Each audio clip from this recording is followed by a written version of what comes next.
తెలంగాణ భవన్లో బీఆర్ఎస్ నేత కొప్పుల ఈశ్వర్ మాట్లాడుతున్నారు. లైవ్ లో చూద్దాం.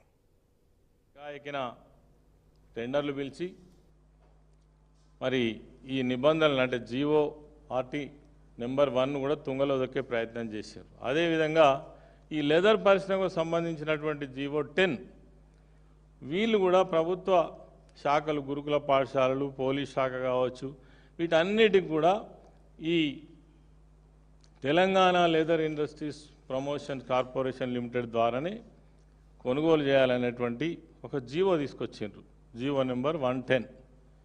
దీని ప్రకారం కూడా ఈ రాష్ట్రంలో ఉన్నటువంటి చర్మకారులకు ఉపాధి కల్పించడం, షెడ్యూల్ కులాలకు వాళ్ళని ప్రోత్సహించడం, ఆ ఇండస్ట్రీని బలోపేతం చేయడం అనేటువంటిది దీని యొక్క ఉద్దేశం. మరి దీన్ని పూర్తిగా తుంగలో దొక్కి నిబంధనలకు విరుద్ధంగా మీరు టెండర్లు పిలిచిండ్రు. టెండర్లు పిలిస్తే బొర్రోని మొత్తుకుంటూ వాళ్ళు హైకోర్టును ఆశ్రయించాల్సినటువంటి పరిస్థితి మీరే కల్పించారు. హైదరాబాద్కు చెందినటువంటి Veeranjaneya handloom weavers mutual aided cooperative society వాళ్ళు హైకోర్టును ఆశ్రయించారు.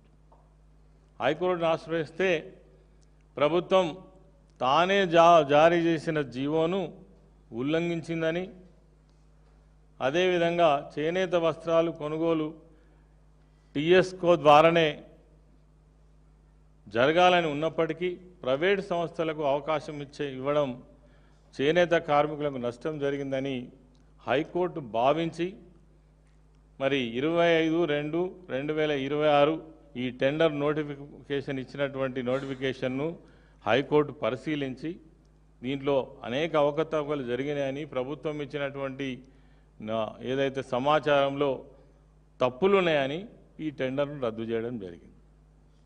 అదేవిధంగా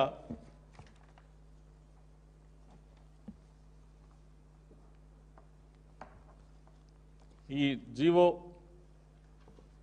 110 కూడా వాళ్ళు పాపం మాకే ఈ వర్క్ ఇవ్వండి అని చెప్పేసి ఈ చేనేత కార్మికులు కావచ్చు, లెదర్ ఇండస్ట్రీకి సంబంధించిన వాళ్ళు కావచ్చు, ప్రభుత్వాన్ని ప్రాధేయపడ్డప్పటికి కూడా వీళ్ళని పక్కకు పెట్టి నిబంధనలను జీవోను కూడా కాలరాచి మరి వీళ్ళు ఈ టెండర్లను పిలవడం జరిగింది.